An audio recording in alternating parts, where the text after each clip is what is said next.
বঙ্গোপসাগরের বুকে একটি দ্বীপ। এই দ্বীপটি বিশ্বের সবচেয়ে রহস্যময় ও বিপজ্জনক জায়গাগুলোর একটি, যেখানে থাকে সেন্টিনেলি নামক এক প্রাচীন উপজাতি।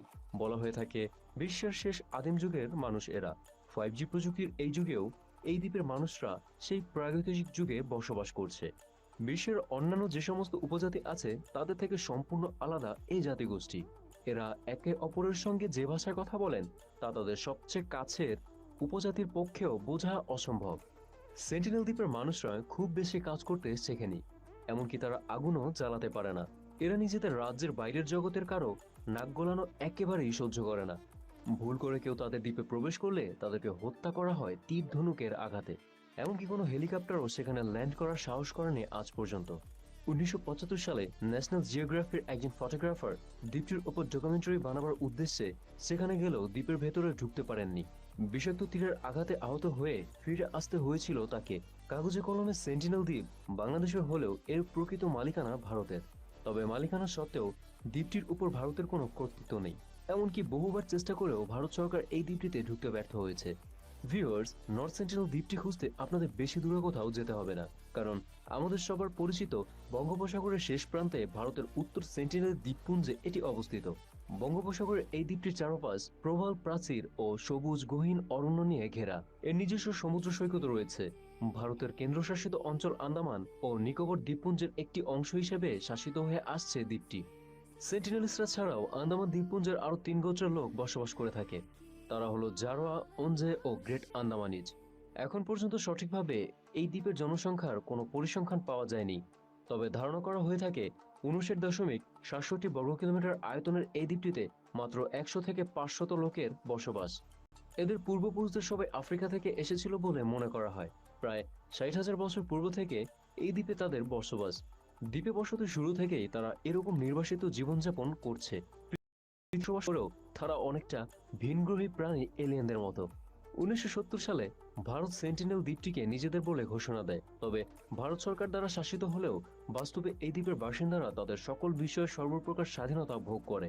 ভারত সরকার নিয়ন্ত্রণের মধ্যে রয়েছে দ্বীপটিতে অনিয়মিত পর্যবেক্ষণ, ক্ষেত্রবিশেষ দ্বীপটিতে পরিদর্শন অভিযান পরিচালনা করা এবং সাধারণ জনগণকে দ্বীপটিতে যেতে নিরুৎসাহিত করা। ভিউয়ার্স, বর্তমান বিজ্ঞানের যুগে সমুদ্রের তলদেশ থেকে মহাকাশ পর্যন্ত অনেক কিছুই মানুষের জানা হলেও এই দ্বীপ বিশেষ জানার কোনো সুযোগ নেই যে দ্বীপটির লোকজন কেমন ও তারা কিভাবে জীবনযাপন করে। তবে নৃবিজ্ঞানীরা নৌকা এবং হেলিকপ্টার থেকে বছরের পর বছর নজর রেখে আসছে এদের উপর। এদের সম্পর্কে খুব সামান্য ধারণা করতে পেরেছেন তারা। জানা গিয়েছে সেন্টিনেলি জাতি প্রধানত একটি শিকারী ও নির্ভর জাতি। এরা পশু শিকার, সামুদ্রিক মাছ এবং বন্য লতাপাতার মাধ্যমে নিজেদের খাদ্যের যোগান দিয়ে থাকে। এখন পর্যন্ত তাদের কৃষিকাজ বা আগুন ব্যবহারের কোনো চিহ্ন দেখা যায়নি।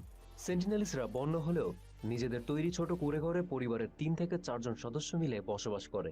কিন্তু তাদের ঘরগুলো খুবই অদ্ভুত, কারণ সেগুলোর কোনো দেয়াল থাকে না, কেবল তাঁবুর মতো ছনের তৈরি ছাদ থাকে। অস্ত্র পরিচালনায় এরা খুবই দক্ষ। এদের মূল অস্ত্র হলো বর্ষা ও তীরধনুক। প্রায় 350 ফুট দূরত্ব থেকেও লক্ষ্যে নির্ভুলভাবে আঘাত হানতে পারে এরা। খনিজ ধাতুর ব্যবহার সম্পর্কে সেন্টিনেলিসদের তেমন কোনো জ্ঞান না থাকলেও তাদের ব্যবহার্য জিনিসটার সামান্য ধাতুর ব্যবহার দেখা গিয়েছে। এই তথ্যগুলোর বাইরে সেন্টিনেলিসদের ভাষা ও ধর্ম সম্পর্কে তেমন কিছু জানতে পারেনি নৃবিজ্ঞানীরা। তারা সেন্টিনেলিসদের ভাষার নাম তাদের গোষ্ঠীর নামই রেখেছেন সেন্টিনেলিস। এই ভাষার সঙ্গে তাদের নিকটতম প্রতিবেশী আন্দামান দ্বীপপুঞ্জের আরেক গোষ্ঠী ওনজের ভাষার খানিকটা মিল রয়েছে। তবে ওনজেরাও সেন্টিনেলিসদের ভাষা ঠিকমতো বুঝতে পারে না, কারণ এটি খুব কঠিন ও দুর্বোধ্য। এই দ্বীপবাসীদের ধর্ম সম্পর্কে কেউ ধারণা দিতে পারেনি এখন পর্যন্ত। তারা কিসে বিশ্বাস বা উপাসনা করে সেটাও কারো কাছে স্পষ্ট নয়। ভারত সরকার দ্বীপটিতে অনেকবার প্রবেশ করার চেষ্টা করেছিল, তবে প্রত্যেকবারই ব্যর্থ হয়েছে। শুধু ভারতই নয়, আধুনিক বিশ্বের লোকজন বহু আগ থেকে এই রহস্যময় দ্বীপটির আদিবাসীর সঙ্গে যোগাযোগের চেষ্টা করে আসছে, যার প্রমাণ পাওয়া যায় বিখ্যাত ইতালীয় পর্যটক ও ব্যবসায়ী মার্কো পোলোর বর্ণনা থেকে। যদিও তিনি ওই দ্বীপে নেমেছিলেন কিনা তা নিয়ে সন্দেহ আছে ইতিহাসবিদদের মধ্যেই। এই দ্বীপটির কথা জনসম্মুখে আসে 1971 সালে। তৎকালীন ইস্ট ইন্ডিয়া কোম্পানির একটি জাহাজ দ্বীপের কাছ দিয়ে যাওয়ার সময় সেখানে সৈকতে আলো দেখতে পায়। তবে দ্বীপের লোকজনের সঙ্গে আধুনিক মানুষদের প্রথম সাক্ষাৎ হয় 1867 সালে। ভারতের নিনবেহ নামক একটি বাণিজ্যিক জাহাজ দ্বীপটিতে নোঙর করে। তারা দ্বীপটিতে প্রথম 2 দিন নিরাপদেই থাকে। তবে তৃতীয় দিন সকালে নাস্তার জন্য খাবার সংগ্রহের সময় মুখে লাল কাপড় মাখা একদল উলঙ্গ লোক বর্ষা ও তীরধনুক হাতে তাদেরকে আক্রমণ করে বসে। জাহাজটির নাবিক কোনো মতে সেখান থেকে জাহাজে ফিরে আসতে সক্ষম হয়। পরবর্তীতে ব্রিটিশ রয়্যাল নেভি তাকে উদ্ধার করে তার কাছ থেকে সবকিছু জানতে পারে। এরপর জাহাজটির বাকি যাত্রীদের উদ্ধার অভিযান চালাতে দ্বীপটিতে যায় ব্রিটিশ নেভির সদস্যরা। গিয়ে তারা দেখতে পায় জাহাজটির যাত্রীরা তাদের সঙ্গে থাকা লাঠি সহ অন্যান্য ছোটখাটো অস্ত্র দিয়ে কোনো মতে নিজেদেরকে বাঁচাতে সক্ষম হয়েছে। এই ঘটনার কয়েক বছর পর 1880 সালে ব্রিটিশদের ইস্ট ইন্ডিয়া কোম্পানি দ্বীপটি দখলের পায়তারা করে। নৃবিজ্ঞানী এমভি পোর্টম্যানের নেতৃত্বে একটি দল দ্বীপটিতে গিয়ে দ্বীপের 6 বাসিন্দাকে তুলে আনে, যার মধ্যে প্রাপ্তবয়স্ক 2 জন এবং 4 জন শিশু ছিল। উদ্দেশ্য ছিল দ্বীপবাসীদের মন জয় করে পরবর্তীতে দ্বীপ দখল করার মাধ্যমে তাদের গোলাম করে রাখা হবে। এজন্য তাদের খাবার ও পরনের পোশাকও দেওয়া হয়। কিন্তু দুর্ভাগ্যজনকভাবে আধুনিক সমাজ মানতে না পেরে সে দ্বীপবাসীর একজনের মৃত্যু হয়। কারণ হিসেবে ধারণা করা হয় এদের দুর্বল রোগ প্রতিরোধ ক্ষমতা। এর কিছুদিন পর বাকি বাসিন্দাদের দ্বীপটিতে রেখে আসা হয়। কিন্তু তাদের একজাত ভাইয়ের মৃত্যুর ঘটনায় দ্বীপটির বাসিন্দারা আধুনিক মানুষদের উপর আরো ক্ষিপ্ত হয়ে ওঠে। এরপর থেকে সেন্টিনেলিসরা আর কখনো কোনো বহিরাগতদের তাদের দ্বীপে প্রবেশের অনুমতি দেয়নি।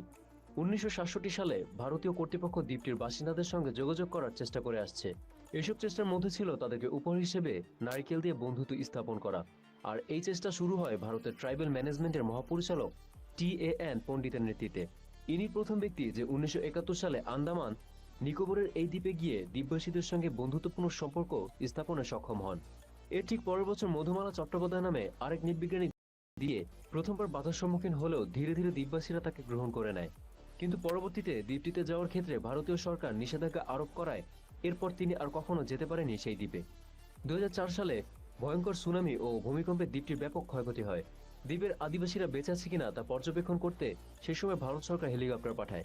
হেলিকপ্টারটিতে তাদের সাহায্যের জন্য ত্রাণও পাঠানো হয়েছিল, কিন্তু সেন্টিনেলিসরা সেটিকে স্বাগত জানায়নি।